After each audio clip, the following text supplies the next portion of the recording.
Hi అండి అందరికీ మరొక షాపింగ్ వీడియోతో నేనైతే మీ ముందుకు వచ్చేసాను. లాస్ట్ సండే నేనైతే విశాల్ మెగా మార్ట్లో చిన్న షాపింగ్ అయితే చేశాను. అవేంటో చూపిస్తాను, వచ్చేయండి. ఈ 2 హ్యాండ్ బ్యాగ్స్ అయితే తీసుకున్నాను. మరి వాటి రివ్యూ ఏంటో ఒకసారి చూపిస్తాను, వచ్చేయండి. నచ్చితే వీడియో లాస్ట్ వరకు చూడండి, లేకపోతే స్కిప్ చేసేయండి. ఫస్ట్ హ్యాండ్ బ్యాగ్ అయితే ఇదిగోండి, పీచ్ కలర్ అండి, లైట్ పీచ్ కలర్ ఉంది. మనం ఫంక్షన్స్కి వెళ్ళినప్పుడు శారీస్ మీదకి వాటికి బాగా సూట్ అయ్యిద్దని అయితే ఫస్ట్ అయితే ఈ బ్యాగ్ తీసుకున్నా. దీంట్లో అయితే 2 కంపార్ట్మెంట్స్ ఇచ్చారండి. యాజ్ యూజువల్గా లోపల ఒక చిన్న పాకెట్, అలాగే బయట ఒక చిన్న పాకెట్ అయితే ఇచ్చారు. నాకైతే హ్యాండ్ బ్యాగ్ బాగా నచ్చిందండి. వేర్ చేసినప్పుడు కూడా చూడండి, చాలా క్లాసీగా బాగుంది కదా. మరి మీకు నచ్చిందో లేదో చెప్పేయండి. అలాగే సెకండ్ వన్ వచ్చేసి ఇదిగోండి, black colour floral print hand bag అయితే తీసుకున్నాను.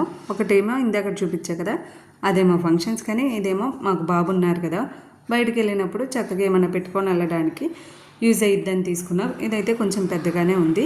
ఇది వేర్ చేసి చూపిస్తాను చూడండి, బాగుంది కదా క్లాసీగా. మరి మీకు ఈ 2 హ్యాండ్ బ్యాగ్స్లో ఏ బ్యాగ్ నచ్చిందో, అలాగే వీటి ప్రైస్ ఎంత ఉండిద్దో ఊరికే అలా గెస్ట్ చేయండి. గెస్ట్ చేసి కామెంట్ సెక్షన్లో కామెంట్ చేయండి. వీటితో పాటు మా బాబుకు 1-2 టీ షర్ట్లు తీసుకున్నామండి. ఎప్పుడు షాపింగ్కి వెళ్ళినా బాబుకి ఏదో ఒకటి తీసుకోకుండా అయితే ఉండము. డైలీ వేర్ టీ షర్ట్స్ 199 పడింది. 2 తీసుకుంటే 50 రూపీస్ ఆఫర్లో ఉన్నాయంటే ఇంకా తీసుకున్నాం. వీటితో పాటు బాబు ఆడుకోవడానికి కొన్ని టాయ్స్ అయితే తీసుకున్నాం. అంతేనండి ఈ వీడియో ఇక్కడికి. Bye bye. మీకు వీడియో నచ్చితే మాత్రం లైక్ చేసి ఛానల్ని సబ్స్క్రైబ్ చేసుకోవడం